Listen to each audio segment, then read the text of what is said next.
Okay, we are live. Welcome everybody to Hack Chat. Hello. I am your host, Art T-Bear, and as always, there's Tag. Hello, everybody. I'm Tag. I can hear a little bit of echo still.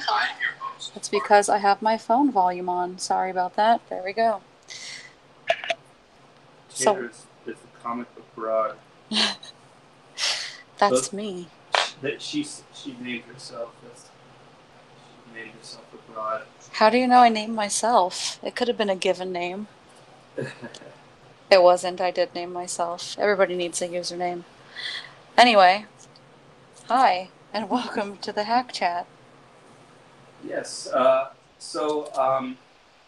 In case anybody's new to the Hack Chat, I'm a 30-year plus veteran to this wacky comic book industry. Worked for both Marvel, DC, Superman, Spider-Man, Batman, X-Men, Fantastic Four. Pretty much have worked on them all. I'm currently working on Super Sons for DC. It's Adventures of Super Sons. And actually, run the studio for about 25 years. And we primarily ink here, but we write, draw, and do other things as well. Taylor's a really good writer, so thank you. We've been working on screenplays and different pitches and comic book properties and stuff like that. Things that we are hoping to be able to show everybody soon, but they are sadly just a dream right now. They just stay within this room. We hope to break them out soon. And so yeah, we're inking, and welcome. Hang out with us while we're working. Like I said yesterday, we're starving artists, so we can't really afford to stop working to talk. So we're going to be talking and working at the same time. So basically, you're privy to what goes on at the studio. It's as if you're keeping us company, which you are. So feel free to light up the chat, send Art any questions. If you name it, if you're a comic fan, he's probably worked on it. So yes, light him up. Let's light it up. And yesterday, our original pitch for this is that we were going to talk about SDCC, but we got distracted by talking about Cobra Kai. So today, oh hey, Albino Thunderbuns just joined the chat. He says howdy. Hey Thunderbuns. That's a great username. I like it. Howdy yourself. So you might notice that this chat is a little bit freeform, and like Art said, it is because we're working and we're not able to show you what we're working on. But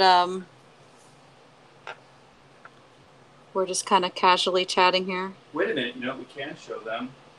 And we can also show them how far behind the schedule. Oh, that's right. But let's see if we can do this. Hold on, I gotta hide this page I'm working on. Okay. We got our comps from DC for Adventures of Super Sons 1. You guys are gonna laugh at me because I'm wearing these gigantic well, we're both wearing headphones. Yeah, so I'm gonna turn the camera on for a minute to see what this looks like. You guys are gonna get a scary image. I'll do the same. Soon. Hold on. All right. There's a scary image of me. Let me pull this back. Okay, so you get to see a little bit of the studio. Let me see if I can get this book in here. There we go. So yeah, this is Super Sons 1. Look at, I got the variant cover. Yeah, we usually get them a week before. Before they come out. So this should be out, I think, Wednesday of next week. Don't show them the interiors. I'm not going to show them any interiors. You guys can see the back. I'm just, They'll kill us. You guys are missing out. Yeah. This right here. It's good stuff. And yeah, so there's the variants. So Taylor and I showed you that. So we're gonna go blank again. Oh, they like it. Yeah. I'm glad you guys like it. This is a really good book, actually. So next week it will be out, and we're currently working on issue 3. So like I said, you can kind of tell that we're a little behind schedule, but we're hoping to pick up the pace Carlos committee is going on turbo pencil drive. And so, yeah, so we'll work on this. Superboy and Robin are getting themselves in some serious trouble here. So We've been working on this for a while. We actually prioritize working on this over going to SDCC. Yeah, I did one day of the show. How many days did you do, Taylor? I did 2, but on the second day I didn't spend much time in the convention center. Yeah, I saw you Sunday. We had lunch Sunday. That was fun. That was the best. Oh, no, that was Saturday, right? Friday? No, that was Friday. Yeah, it was Friday. Friday, see? I'm already losing. And boy, oh boy, was there a lot to see at that convention this year. Yeah, it's a great show. Oh, Sherman asked, is that a Dustin? Is it just Nguyen? Justin Nguyen cover? Mine isn't. I don't think Dustin did the other one either. No, this is a George. Is it George Jimenez? Let me see. I should know his name. I think he does all the covers. I think he did the It's George okay. Jimenez. Andrew Marino, I think, did this variant cover. I don't really see Dustin do a lot of work that isn't. Andrew Marino is our editor, Taylor. Oh, well then he didn't do this cover. I think it's Alejandro Sanchez. Alejandro. Sorry, Alejandro. Credit with credit is due. I gotta look right now. He did. Alejandro Sanchez did the variant cover. That's a damn good one. I think you kind of rarely see Dustin do any covers that aren't in his signature watercolor style as of late. But yeah, San Diego, you said you were there Friday and Saturday? Yeah. I don't go that many days anymore. How crazy was Saturday? Saturday was Saturday was pretty crazy, but by standards of SDCC, not that crazy. They're seriously cracking down on forgeries, and I think there's like zones now that unless you have a badge, you can't get in. That's right. And I think it really helped with crowd control because Friday at least, we could get through the hall pretty easily. There were a little congestion every once in a while in the more popular booths and when things were going on, but it was actually pretty good. The only traffic jam we got into was when we were trying to get dinner. We were going over to the Hyatt, and of course everybody's leaving the show. Yeah. So it's to be expected, but it wasn't bad.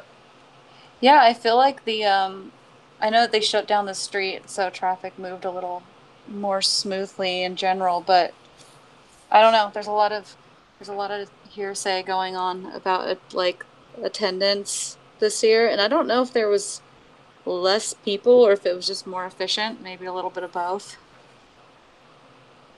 Yeah, I don't know either. I did notice there was a lot less to do outside of the convention center, which cut down a little bit on the looky-loos, although they'll always be present. Not that that's a bad thing. The thing that I'm noticing since Hollywood's come in is that there was, this is my snarky rant here, there was a, actually this whole thing might be snarky. Now that I think about Go for it. Some other things I want to talk about, but... Who are you going for it? Are we going to cut through? Yeah, it was, it's that all the stuff around used to, like when Hollywood did things, it was somewhat comic book related, but now it doesn't seem like they're even trying. Are you implying that The Good Place is not comic book related at all? I was like, what does Ted Danson have to do with comic books? Like, his face is all over the place, and I'm like, what? Remember when, like, back in the day, and by back in the day I mean like 5 years ago, when TV shows and stuff that weren't comic book related at all would try to like get in on the San Diego game, and they'd like do a really sad, poor attempt by being like, "Look, we have a comic book of our show," and there'd be like one issue produced for San Diego itself. Yeah, Like but they at least don't they were even try. They don't trying. even try now. They don't even try anymore. It'd be like Vampire Diaries would come in, and they'd be like, "Look, we have a comic book now." So Well, do we you should remember, be. like, ABC had a show on, like, airplane stewardesses or something in the 60s, and they had, like, a fuselage, like, set at the show. And you Oh, could go that's in there exciting. and take pictures like you're on, like, some kind of Boeing 747 from the 60s. It was really kind Was of that the beginning of the end? it was silly, yeah. So Yeah. it's weirdly it's kind of just a media circus now, I think. It's like a what do we call it? We kind of had this conversation before. It's sort of like a pop culture convention now. Well, it's always been kind of a pop culture. They've always had a lot of different things, but it was all related to sci-fi or comic books or something. It wasn't like, what'd you say, the Ted Danson show? Or Title says, "Does Ted do other things like walk or sit? He must do something besides dancing." I don't know. Let's ask him. Let's get him on the phone. Hey, Ted Danson. That's funny. I'm Well, not he's a trying. bartender. I'm not trying to shame him into Ted Danson not coming to San Diego. But come on. He's a bartender, though. He moonlights at a place called Cheers. Oh, where everybody knows their name. Except for ours. So go on. Sorry, I interrupted you with that about San Diego. So yeah, I think. I mean, it's. I don't know. It's not good or bad. It just kind of is. But I do remember when that Comic Con was truly great some years ago, and comic school before. Well, I think we can both at least agree that it's not really a comic convention. Yeah, it's a lot less comic convention and more multimedia and pop culture. So you're right about the pop culture, but it's always been part of the show. But at least it was really geeky. The show. It was at least geeky pop culture that was like superhero related. It seems like when it first started to get the Hollywood backing. Yeah. Now it's just like anything. Anything goes. And I read, it was sad to me. Don't show my age, but I think Taylor remembers the Bud Plant. Oh yeah. It was more of a booth. It was more than just a booth. It was like a whole aisle. It was like a giant version of Stuart Ing's, basically, right? Yeah, it was like a bookstore. So it was. Oh, if you guys have gone to San Diego, what we're talking about is, of course, Art, do you want to explain who like Bud Plant is a little bit? I'm sorry, I was going there. Sorry. Bud Plant is a distributor, a bookstore. I think they're online still, but they had a huge presence in San Diego, and the booth, like I said, was the whole aisle, and there would just be books. Like they had like a lot of European books, like hard to find books. There would be there, drawing books, all kinds of really insightful comic related stuff. And like I said, things you couldn't get anywhere else. And I always loved that booth. I always spent more money there than any place else at the show. And so I'm not sure if it's this year or it was last year. They're no longer vending there because of the expense of doing business with the San Diego Comic Con. So, like I said, it made me sad to read that. I think Jim Valentino posted it on Facebook where they talked about it. And Chuck Rosowski, the Mile High guy, he was in the article as well. And he said he had pulled out like a year or two prior. I remember when that happened. That was kind of a big deal. Yeah, and Mile High. These guys, I guess the reason the significance is there is because they have been there. They're like part of the fabric of the show. They've been there since pretty much the beginning of the convention, and one they of were the always, few remaining big comic booths. yeah, and they were they really dominated as far as, like I said, their presence.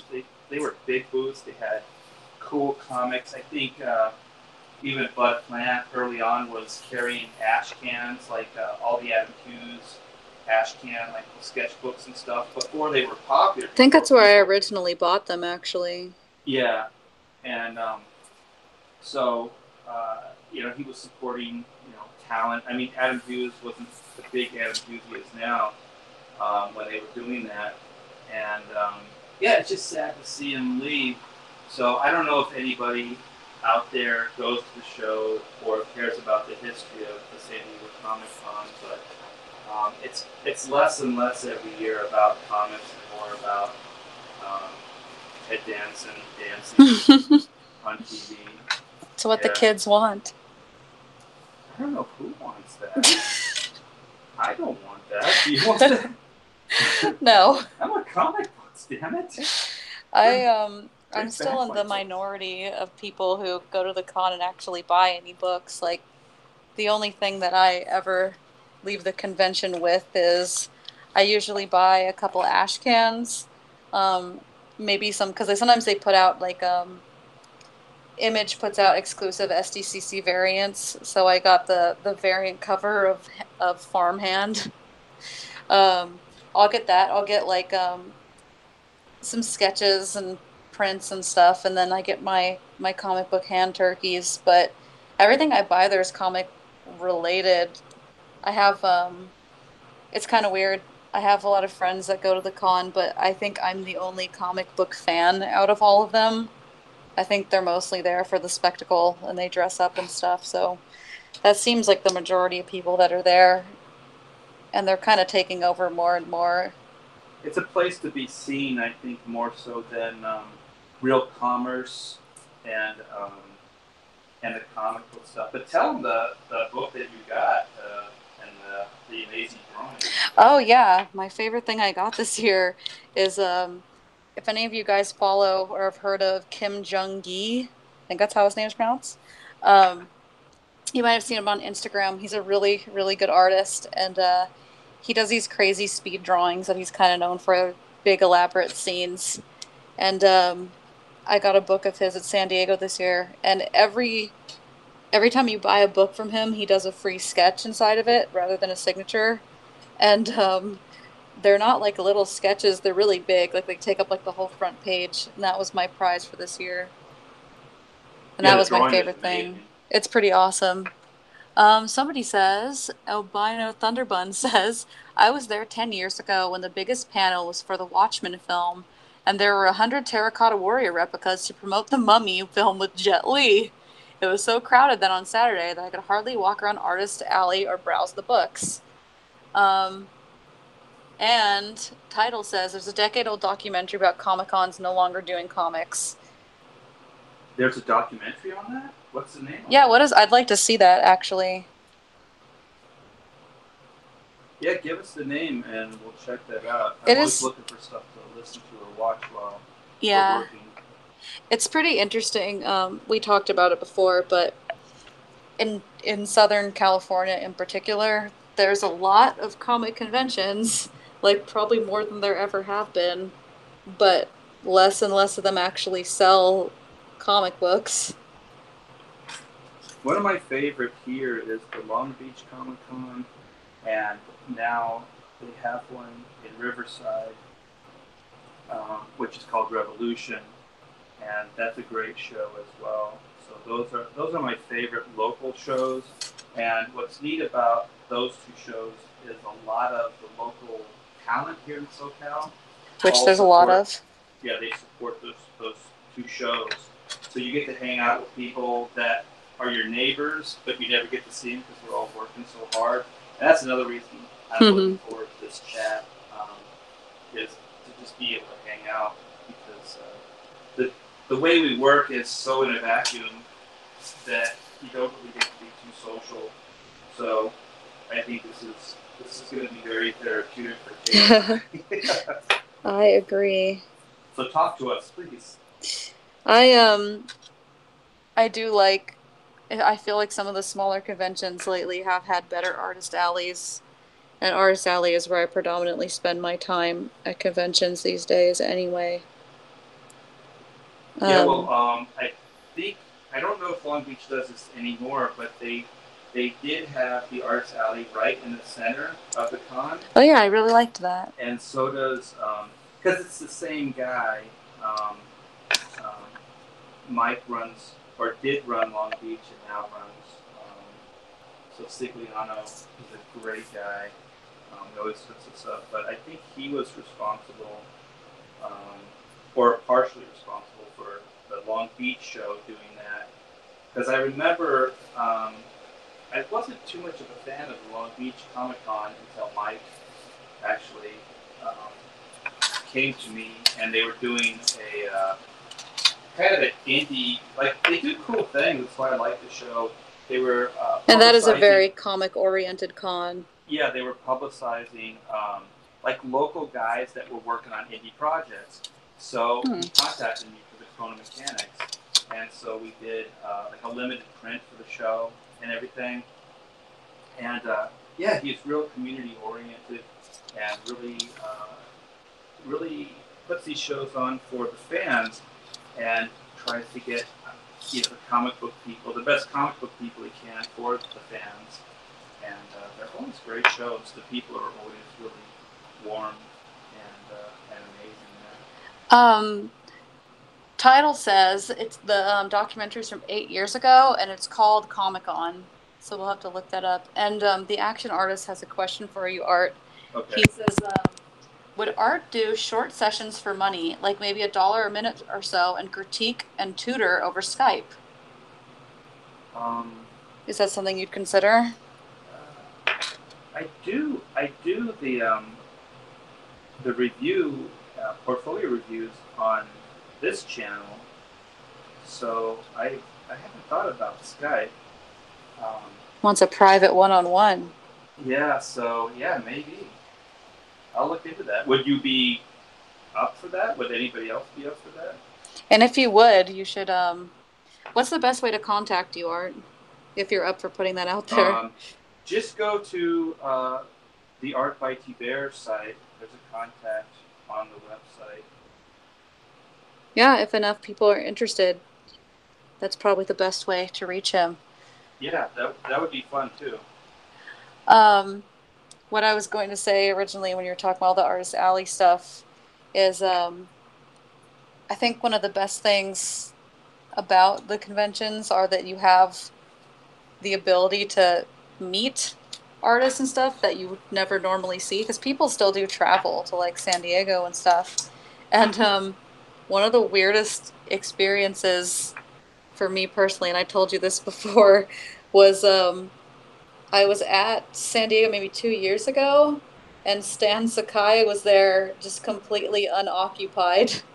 Oh, you told me or you told them? I told you. Oh, okay. And I thought that was really strange. Like, I thought for sure, since he's been around so long, and his Usanagi Yojimbo has kind of a big fan base. Like, I thought he'd be swamped. He was just sitting there, and I went up to him and started talking to him. He did me a hand turkey, and it wasn't until I started talking about him and kind of talking about him being a big deal that people started showing up. Like, a lot of the people at the cons don't even really seem to know who a lot of these people are. Like, I think he's a really big deal. Well, I think it's because our persona is our work.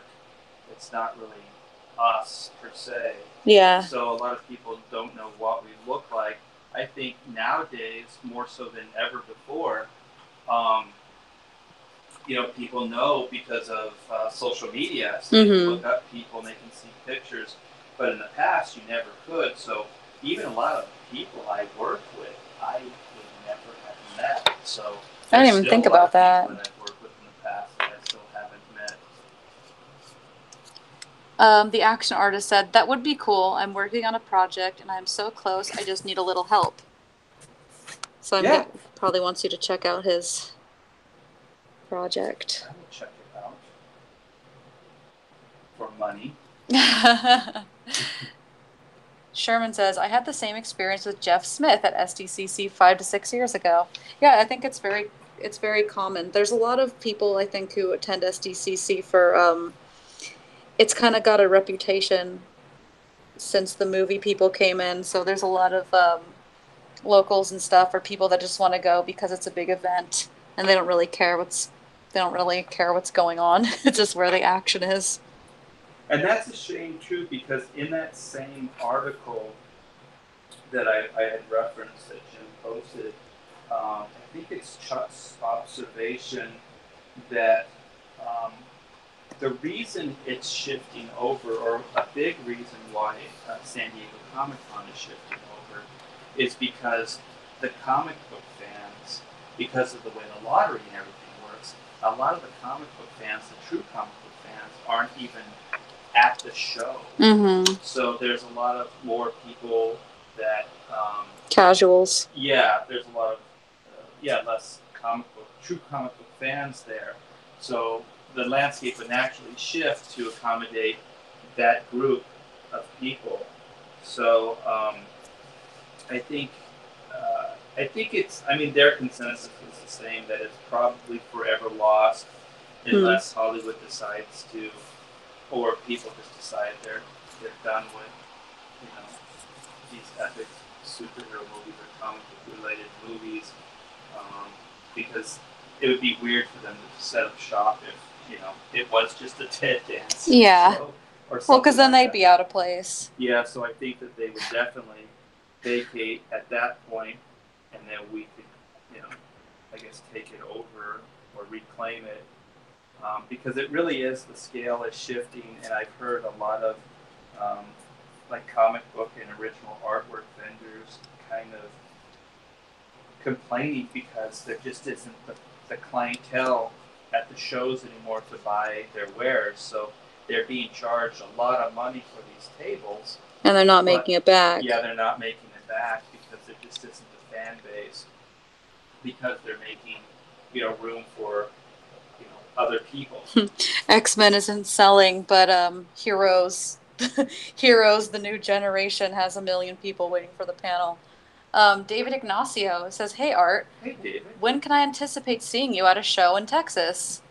As soon as you talk to David, get me there. Hey, and face to face, since I got you here, congratulations on the new little one. Adorable. Oh. Tell your wife the same. Congratulations, you guys. Congrats, David. David's one of the good guys in this comic industry. Yeah, I've heard good things about the Texas conventions from you as well. Texas is an amazing place to just go. I haven't been. He says thank you. I haven't been to any out-of-state cons, so I don't know if what we're talking about is more of a Southern California problem. But a lot of people in SoCal don't buy anything at conventions. I'm just going to come right out and say it. Yeah, I always do well in Texas. I did a Dallas show. I think it's where I met David for the first time. And I hope I said Daniel when I referenced your partner, David. But yeah, Daniel and David. And Daniel was, I don't know what he was thinking, but he was working as my agent at the time, and then David kind of stepped in and was helping out later. And so then David and I were pretty much like partners, in that regard. Later, after Daniel kind of walked out of the picture and started going towards all the big wigs, like the Power Rangers and those. But anyway, not a big deal. And I just remember Daniel was like, yeah, sketch. He was just booking. And I think I told Daniel at the beginning of the day, I said, I can only do about 8. 8 sketches? 8, yeah. And I forget what he thought. He misunderstood it. And maybe he thought like 8 an hour. I don't know what he thought. But I had never done as many drawings as I did that show. And David was just, oh, dude, you were awesome. I had my portfolio there. And I mean, I was so overbooked because of Daniel, but I'm not bagging on Daniel. It was great. I made a bunch of money, and I don't mind working hard. And David was just like, when people come up, it's like, oh, can you do Batman drawing? He's like, oh, have you seen, like, Art's got some Batman original pages here. Oh, nice. And then he would open it up, like, this is a good page. Look at that price. It's a great price. Oh, my gosh. And I'd say, like, that's a power move. 9 times out of 10, he would make a sale, and I was like, yeah. I need David there every show. And I was so proud of all those drawings. I was so overbooked, but it was amazing. Just doing all those drawings and drawing for people. I think that was like my big... David says, easy to sell, excellent OA. I think it was the first big show I had done since I kind of came back into going to shows and stuff. Because when my daughter was born, David will probably tell you about this, you just kind of want to stay home. You want to stay with your family and your little one. And, so I kind of did that. And I think that Dallas show was my big coming out, as it were. It was coming out big time, man. I worked my ass off. Albino says, Art is right about real comic book fans not going to SDCC as much, since it's so hard to get passes, and we know that a lot of non-comic stuff has pushed out centric people and merchandise. He also says he's in SoCal, and he hasn't even tried to go to SDCC since 08. It's too much of a hassle, and too many people are there that have reasons to have nothing to do with comics. Yeah, I mean, I agree with you.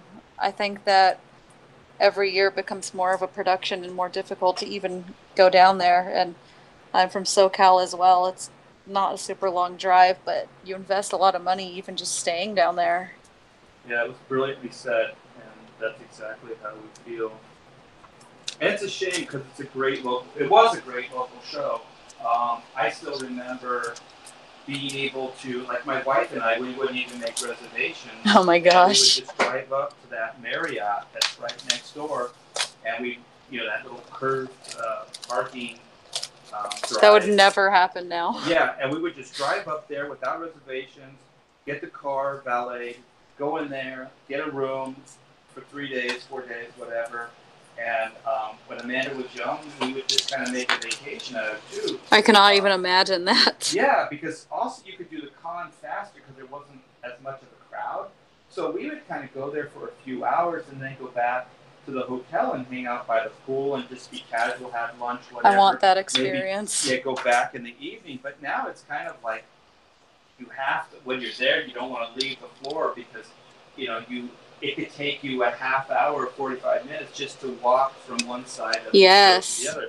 Even if you don't stop to look at anything, just to get across there. So if you have a lunch, like if you're on, I guess the Artist Alley side, and you need to get over to the Marriott for like a lunch or something, it could take you like 45 minutes, like a half hour. Yeah, I mean, that happened to us. Like, you and I weren't even that far away from each other, and it took us a long time to even get together because of the crowd. Yeah. So, like, if we had been walking that normally and it wasn't San Diego, we would have met up within like 10 minutes. Yeah, because it's not really that far away. And you're right, you can't leave the con once you're there. Yeah, it's strange because you feel like territorial, like you're going to lose your space, or like if you walk away in your, I don't know what aisle, and then you go out, you've got to kind of come back in at that aisle, but what you usually end up having to do is wherever you come back in, so even if it's an area that you already walked, you end up walking the same space again. Yes. And so a lot of times you don't see anything new because you just kind of walk in the same aisles that you did, the time before. David says sharing one hotel room with several thousand people and sleeping on the floor. Yes, that is a typical And Sherman says, that's why I started going to WonderCon instead, but it's starting to get hard to get tickets also. Yeah, I went to WonderCon this past year because the year I did go, which was maybe like 2 years ago, I heard it was like a mini San Diego, or it wasn't crowded and I had a really good time. But this time around, the parking was absolutely terrible. I don't know if you were there this year, Sherman, but we parked super far away, had to go on a shuttle, and it was a huge, tiring production. Aren't they parking people over at the pond now? Yes, So yes. it's like, God, I want to say 5 miles, but it's probably even longer, maybe like 10 miles from the pond to the venue. Yeah, it is not convenient. So you have to take a bus, like a shuttle bus now, Exactly. to get to the venue that you had pulled up to, because they'll bus you down, or they'll tell you to drive down to the pond. And, yeah. Yeah, it's crazy. I remember this wasn't this past year, but it was the year before. I had set up for WonderCon. And that's right. I had done the first and second year that it came from San Francisco or Northern California. Oh yeah, it used to be a Northern Con, right? Yeah, it was a Northern California show, and it was good. It was kind of like a mini San Diego. They had some Hollywood stuff, but it wasn't really prevalent. And once again, it's a local show, so you got a lot of local artists. And since it was a bigger show, you got East Coasters and people from everywhere in between. Yeah, there was good people there. Yeah, coming to the show. So it was a really good show, maybe for me, anyways. The first couple of years, but like I said, I went not this past year, but the year before, and the parking was insane. I was just driving, and I left fairly early. I was just driving around. It's exhausting. And then they were starting to shuttle people off, or telling people they had to go down to the pond to park. And I was just like, if I have to go to the pond, I just thought this to myself, I'm not going to do the show. I just won't do the show. I'll be out the money. I wanted to leave for sure when we were there. It was so crazy, and I was so fed up. And so, well, especially you, because you had a table, so you had stuff with you. You had to lug. Because if I took the shuttle, I would have had to pack all that stuff up on a shuttle bus, and it would have been crazy. But anyway, I was lucky that a little part of the parking lot opened up, and they were like flagging people, over to park there. And luckily enough, it was right behind the show. It wasn't like really. It was kind of. I don't know. I guess it's behind the building. Yeah, I know. You're talking about that garage. Yeah. No, it wasn't even the garage. It was right the back. Oh, the back lot. That thing's never open. Yeah, and so I luckily got into there and just walked right in. But I told my wife is so awesome. She's so supportive. I told her I can't do this tomorrow. I can't go through all this again. Saturday or whatever it was. And so then she said, well, I'll just drive you down there and just drop you off. And so if it wasn't for her making room in her schedule to drive me, just drop me off at the curb there, I wouldn't have done the rest of the show, because it was crazy. I told TJ if we go again that we should Uber from my friend's house that lives towards that area. I'm like, I cannot go through this parking again. Well, I think a lot of the local talent here, they get a hotel room, and so then they just walk from the hotel over. So even though, it's weird, because there's a lot of guys that are in this industry that live in the same general area as I do. So I was just thinking it doesn't make much sense to get a hotel, because it's so close to home. Yeah, it's like 20 minutes away, half hour tops. That's why I'd be resistant to it. Yeah. Feels like a waste of money. Yeah, exactly. Just go over and just park and whatever for the day. And, they get a hotel. And the hotels in that area are not cheap. So Disneyland area. Premium. But for sanity's sake, it's probably worth it. If you're definitely got your mind made up to vend at the show. It was a major zoo this year just because they had you couldn't get in front of the convention center without a badge. They had like a little barricade set up. So if you wanted to get to that fountain in front of the convention center where all the cosplayers congregate, you had to show your badge to even get to that point. But while that made the front of the convention center not as crowded, it made getting up to the convention center extremely crowded. So I hope this doesn't seem like we're overly bagging. I guess crowds are good. Especially if they were buying comics. Yeah, I think that's the thing there is that, the people that are there to support the art and buy the books. I would like to have those people, like to where they have better access to the shows and stuff like that. That's why I do like Long Beach and I like Comic Con Revolution. Yeah. I may do those shows this coming year. Albino wants to know if we are in Orange County. What we are is it's called Corona, and we're right on the border of like Anaheim Hills and Yorba Linda. So we're kind of in the hills here. When my wife and I first moved here, we had an Orange County area code. So it's kind of between, I guess, Riverside or the heart of Riverside and like Orange County, the hills of Orange County. I'd say that's accurate. So we're close enough. Right in the middle of the action. Yeah, I mean, I'm not trying to knock all the media at the conventions either. I mean, it can be really fun, especially when it's, affiliated with superhero stuff. I think all that fillover can be fun, but I think there should be kind of a balance. Yeah, maybe that's it. They're just, on some of these shows, there isn't a balance. And I guess the reason I'm outspoken at all is because on one hand, it seems like these things are really big and huge, but then on the other hand, sometimes the reality isn't, they aren't true comic book fans that are there. They're there for a lot of other reasons, and I don't knock anybody's reasons. It's like more the merrier. Well, San Diego, the whole outer area is just like a party where the locals are just kind of gathering, and you can tell that they're not even remotely interested. There was a chick that was dressed up as like a pickle, just hanging out. I was like, okay, it's not like Halloween. Like, well, to her it was. You know what? I'm sure she had a fantastic time. It was a great pickle costume. It was. David says, honestly, all the exclusives that provided at SDCC drain the wallet and leave very little space for creators. Or very little to spare for creators.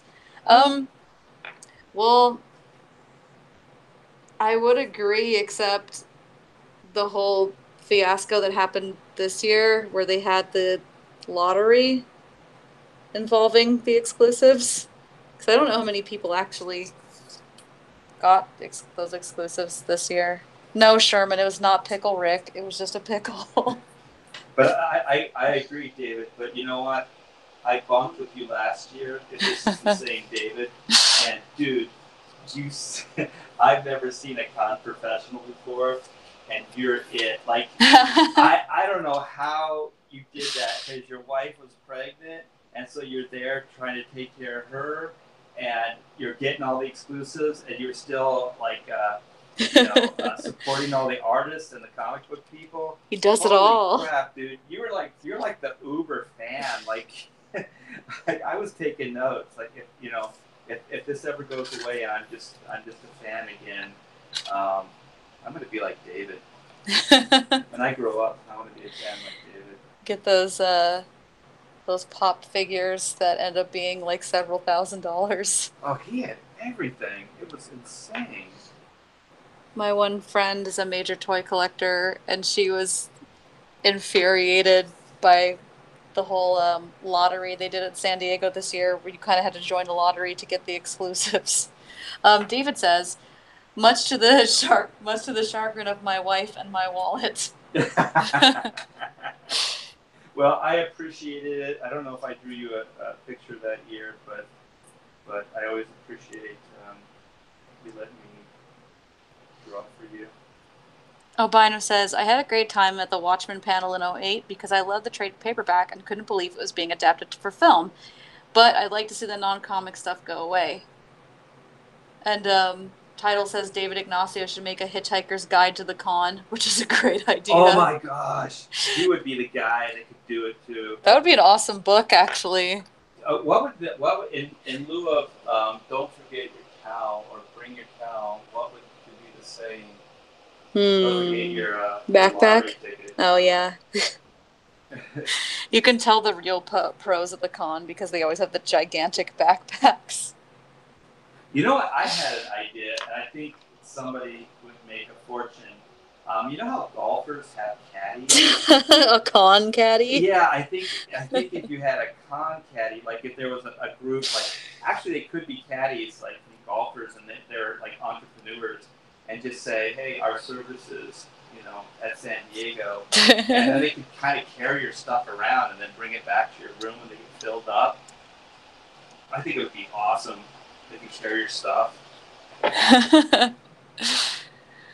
Let me see. Ooh, Sketch Therapy's getting all opinionated about the state of comics right now. Let's hear it. Are they good? I don't know if I can read all this, but... Is there profanity? It ends with their attempt, a rotting childhood burned like a dumpster fire. Oh my gosh. That's so poetic. He is very poetic. Maybe he should write the Hitchhiker's Guide with David. The carcass of Comic-Con, he says. Comic-Con? The action artist says he lived in Ocean Beach. This is quite the contrast.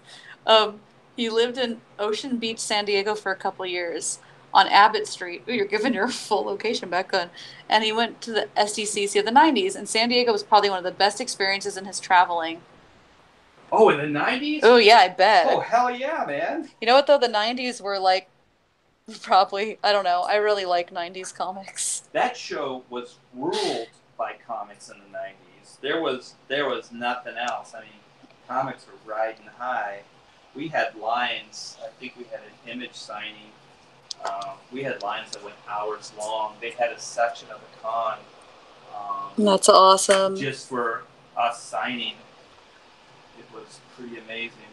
Rob had printed up for me and a few of the other guys, like trading cards with like our faces on them. Oh my gosh, can we find those? And they had stats like a score card, so like our resume while we get done and things like that. And special ability drum solo. Yeah, we were handing those out. Man, that was a media circus, but it was a media circus aimed at like comic books and creators. Well, that's cool though. I think that's kind of how I would like a convention like that. we were the actors, we were the rock stars at that point. I don't know about Comic-Con, but they should call it Casual Con. Am I right? Okay. Silence. No, you're right. I have to be supportive. She's right here. I mean, I still enjoy it, but I think by your description of the 90s cons, I would have enjoyed that more. Rob had a damn spaceship. What? He had a Youngblood spaceship. Like, what was it? Todd McFarlane had a funny car. Like, it was an actual functional funny car. Like a Spawn funny car. What? I think they made a Hot Wheel out of it, too. Oh, remember? Yeah, he gave me a Hot Wheel based on the funny car. I think there were 2 made, and they were actually, he raced them. What? Are you kidding? Yeah, they were real race cars. Remember? It's kind of weird. Like, even, like a couple of years ago, they used to have, like, a big themed vehicle presence At San Diego, remember they used to have the Batmobiles like gather up Oh, that was the green coordinate. They didn't have them this year, and I don't think they've had them in a couple of years. But those were so cool. I remember even when it was over at the Civic Center. See, this is why it was like Hollywood always had a presence there because George Lucas, I think, debuted the first Star Wars at San Diego Comic Con years and years ago. But they had like the Ghostbusters, Ecto One, and they had the Mystery Men, that weird, funky truck band thing, whatever. Is that the movie that was based off the Flaming Carrot? Yeah. So they had, they used to have like vehicles. See, that's in theme. That's something that I would like to see. Yeah. That same kind of, I always remember this. There was a little animator. He did comic strips. Roni Matt something. I don't know. Oh, was that guy? He made that rabbit comic book. Yeah, I don't know if he like he ever went Life anywhere. in Hell or whatever happened to that guy. God, But so much promise. I still remember, like, by the Ecto One, he was there, and he had a little table there, and I think he had some kind of animatic or something. And I don't think it was The Simpsons. I think it was like a little animatic of the Life in Hell. Ooh. Stuff, the rabbit. I believe. I have those books still. Yeah. So yeah, those were some interesting days. Oh, Wolfblood is here. He says the 90s, this feeling when you only born in the middle of the 90s. Well, Ulf, I was born in 1990, so. You barely got in. Yeah, I was born exactly 1990. Actually, Matt Groening, the creator of Simpsons, is doing a new show. He had stuff for it at San Diego this year. I'm kind of excited to see it. Yeah, that makes sense. So, like, he kind of, that's in theme. I don't mind the cartoon stuff. I like all that, actually, but especially when they're actually affiliated.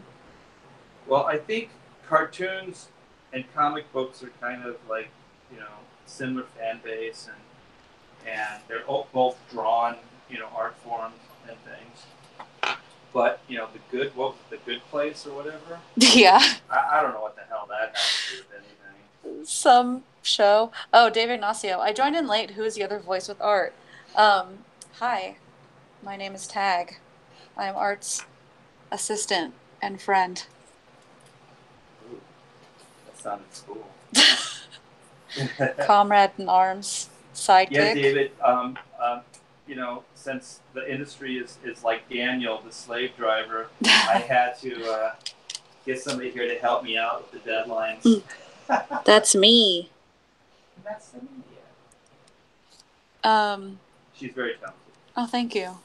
Sketch Therapy said he was born with a new hope in 1997. 1997 was a good year. It was a good year. And he suggests a couple videos, Quartering's Guide to the 5 Wokest Events at Comic-Con. I'll watch those later. Cracking the whip, says David Ignacio. Can't miss those woke events at Comic-Con. Yeah, there was a lot of, besides, I can't remember the name of the Matt Groening thing that's coming out at San Diego this year, but besides that, the only big things I can think of, which we're going to talk about, are the Aquaman trailer, Shazam, and Titans. Taylor's been wanting to talk about these for since they came out. I know, I gotta control myself.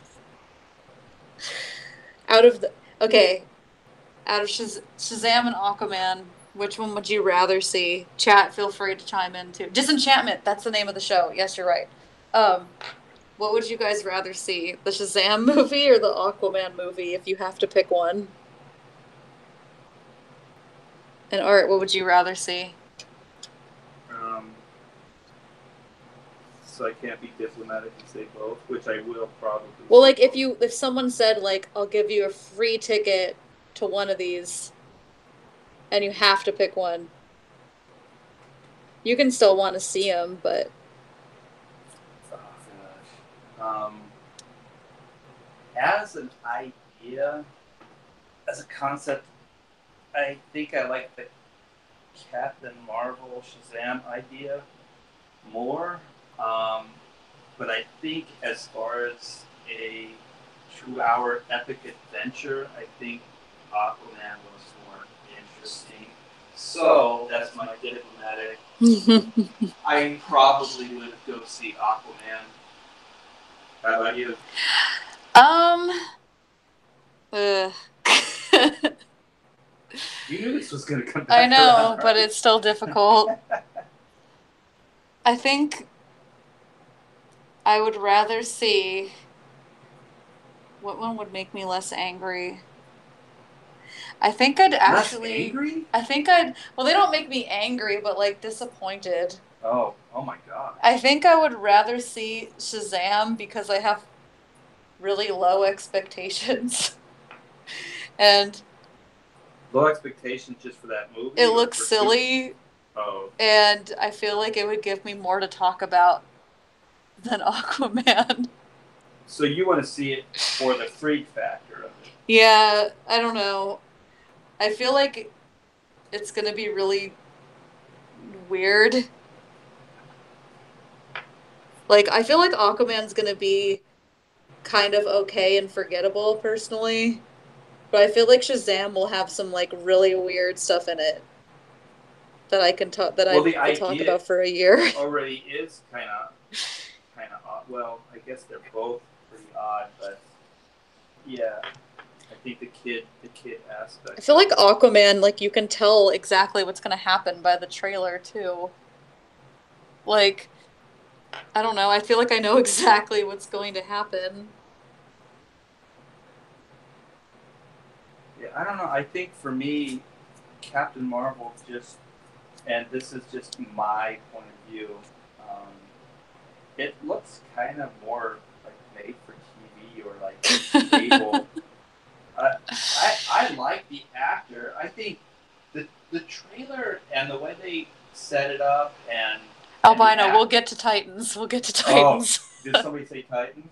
Yeah, I said Titans looks awful. Oh my gosh, yeah. I don't know if we have enough time to get into Titans. I could spend a long time talking about that. Do that tomorrow. But I think that for me, I like to go to the theater to see something big and to see something huge. And not that Captain Marvel or Shazam won't be that. I don't know if it will or not. But just based on what I've seen, it kind of looks like a cable show or I'm not sure what. No, but you're right. Like, we talked about it, I think, yesterday. And, like, the whole concept of Shazam and, like, the way it looks and everything, like, even the trailer reminds me of, like, the Disney original movies. Like, Halloween Town or, like, Kazam, which actually, I don't know if that was a Disney original movie, but did anybody see Kazam? It was where Shaq played a genie. Or, like, the movie where the guy discovered he was a mermaid. Like, it looks like one of those shows. Like, those straight to Disney Channel movies.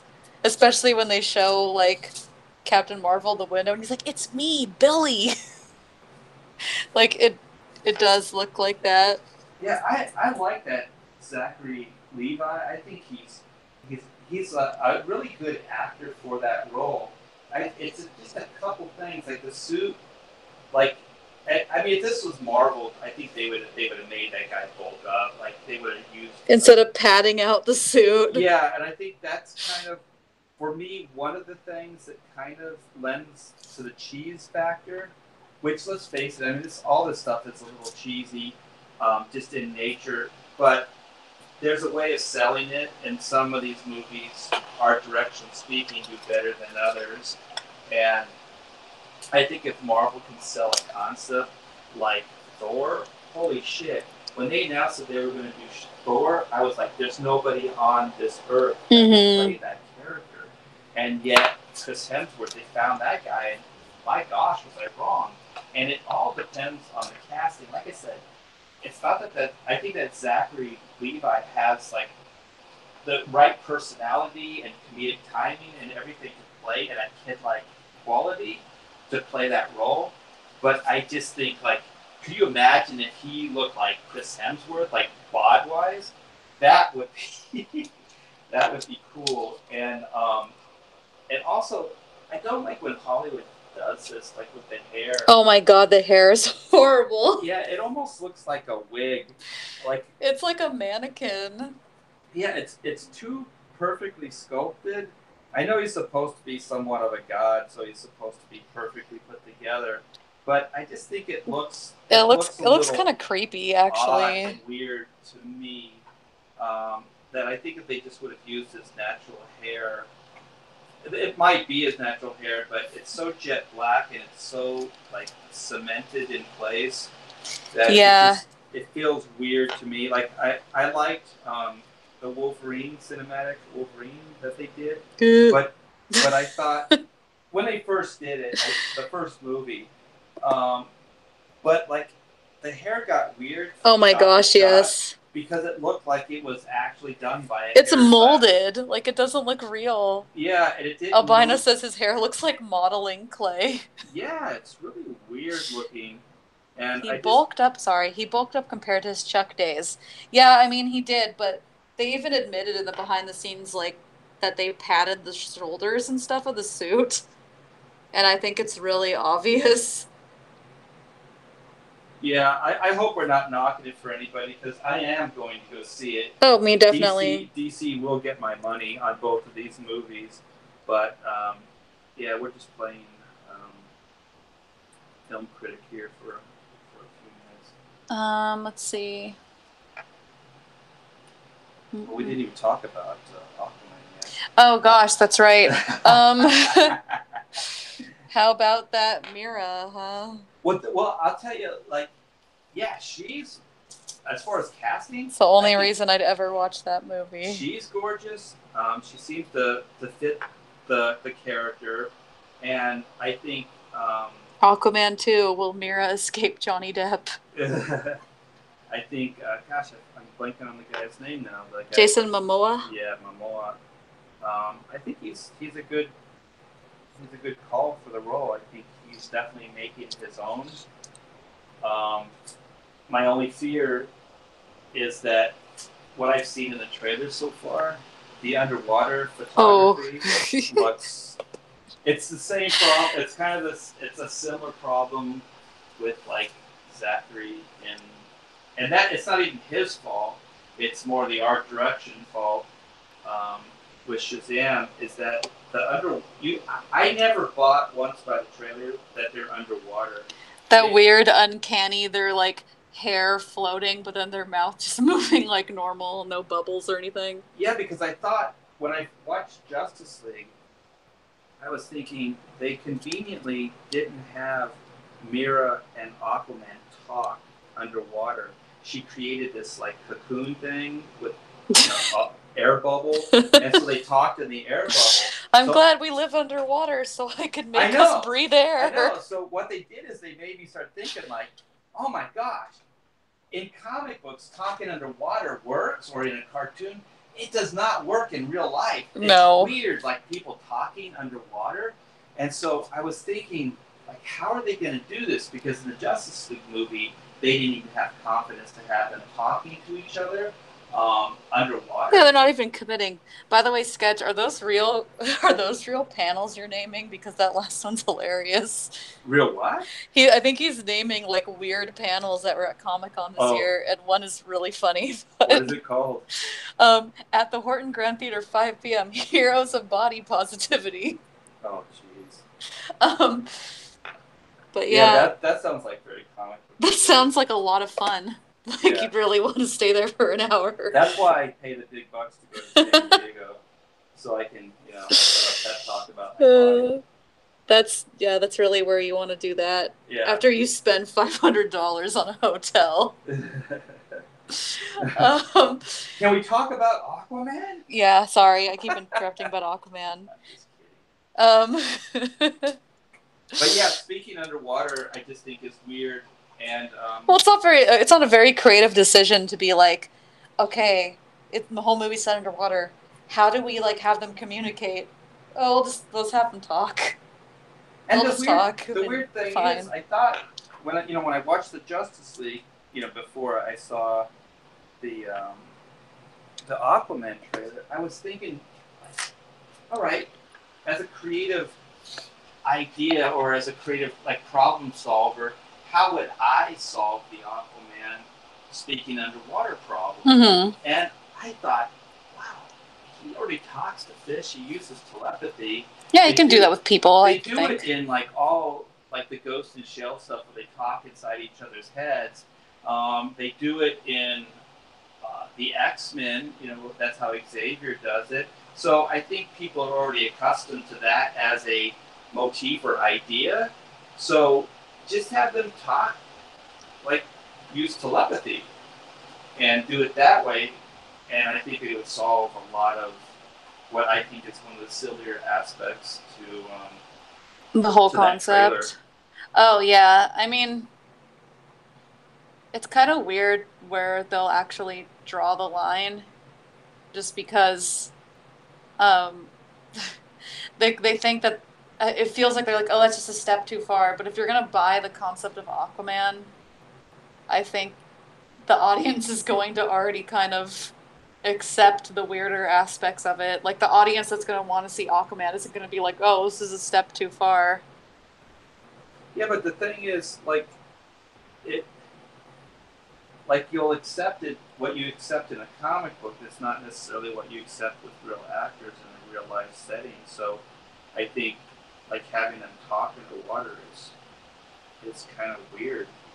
And also that aspect, yeah. Yeah. Well, that's just because it's also really boring. And just they have to talk, but the visuals I just think were just odd too, because it just seems like there should be some kind of oxygen bubbles or air bubbles that come out. When I know they had some of it when he moves fast or whatever, but it just seems like there should be more of the oxygen bubbles or the air bubbles moving around. And even if when they're opening their mouth, there's just maybe a bubble or two. And I don't know what that would look corny or silly, but it would help sell the fact that they're underwater, that when they have a conversation, it's different. It just feels like a lot of what they're doing could be done on land. I think that's the biggest issue. Yeah. Atlantis as a setting doesn't feel special, really. It's let's tell an Aquaman story where he's hanging out in an airplane in the desert. I don't know. You might have more point of reference than me when it comes to judging Aquaman, because I didn't finish Justice League. I started watching it over the weekend and I couldn't finish it yet. Not because I thought it was horrible or anything. I was just busy. Well, I think, unless there's any cool questions, we should wrap this one up. Aw, we didn't even talk about Titans. I guess we'll save that. Okay. Well, thanks for joining us, you guys. So there were no more questions? Oh, no. Okay. Let's see. Sketch says, just got out of the shower and got dressed. Feel free to ignore me. I'm mostly talking to you guys. Well, I liked your panel names for a minute. I actually thought that they were real panels, which I think says a lot. Anyway, thanks for joining us today, you guys. Tomorrow we'll probably talk about Titans a little bit. And yeah, you guys, thanks for tuning in. Really appreciate that, and we'll keep building this as long as you guys are interested. And I think tomorrow we're going to do a portfolio review. Ooh. And one thing, this is the last day for the raffle. That's right. So go to my art by T-Bear site, www.com, and sign up for the newsletter. That's the only way you can get into the raffle.